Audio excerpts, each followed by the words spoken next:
Om Swastiastu. Perkenalkan, kami dari kelompok 5. Di sini kami akan menjawab pertanyaan yang telah diberikan teman-teman melalui kolom komentar channel YouTube kami. Sebelumnya, perkenalkan, nama saya Putri Wika Kristiari, nomor absen 34, dan di sebelah kiri saya. Perkenalkan, nama saya Nika Depratnyardianti, absen 25, di sebelah kiri saya. Perkenalkan, nama saya Nika Didian Maharani, absen 24, di sebelah kiri saya. Perkenalkan, nama saya Imade Disjaya, absen 8. Menjawab pertanyaan dari kelompok 9, yaitu jelaskan hikmah atau pembelajaran yang dapat diambil dari adanya pemberontakan G30 SPKI.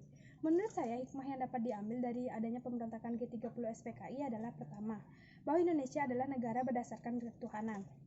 Hal tersebut termasuk dalam dasar negara yakni Pancasila. Oleh sebab itu, hal tersebut tidak dapat diubah lagi. Semua gerakan yang menginginkan negara ini tidak berlandaskan agama adalah gerakan yang membahayakan keberadaan Indonesia sebagai negara yang berdasarkan ketuhanan. Yang kedua, hikmahnya meningkatkan kewaspadaan kita akan gerakan serupa. GS30 SPKI terjadi karena kurang kewaspadaan kita terhadap gerakan-gerakan tersebut sehingga dapat membahayakan masyarakat banyak. Oleh sebab itu, kita harus meningkatkan kewaspadaan terhadap gerakan-gerakan serupa. Ketiga, peristiwa GS30 PKI ini harus dijadikan cerminan dalam kehidupan beragama di Indonesia. Dalam gambaran yang jelas, sebuah konflik yang tidak dikelola dengan baik dapat membahayakan keselamatan banyak orang. Oleh sebab itu, kita harus saling menghargai keagamaan yang ada di Indonesia, karena GS30 SPKI ini terjadi karena kurangnya rasa menghargai ataupun toleransi di antara kita terhadap keberagaman agama yang ada di negara Republik Indonesia. Di sini saya akan menjawab pertanyaan dari kelompok 7. Apa yang membuat Semaun kecewa dan memutuskan untuk keluar dari Partai Komunis pada saat itu?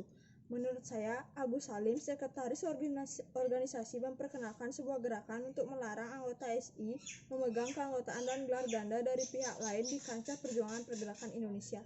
Di sini saya akan menjawab pertanyaan dari kelompok 3. Yang pertama yaitu, kenapa Syarikat Islam memutuskan untuk lebih fokus dengan urusan agama daripada kemerdekaan Indonesia?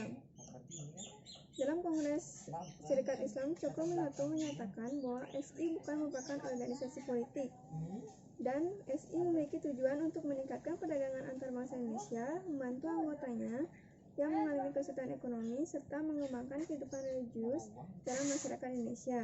SI juga bercita-cita menyatukan seluruh penduduk Indonesia sebagai suatu bangsa yang berdaulat.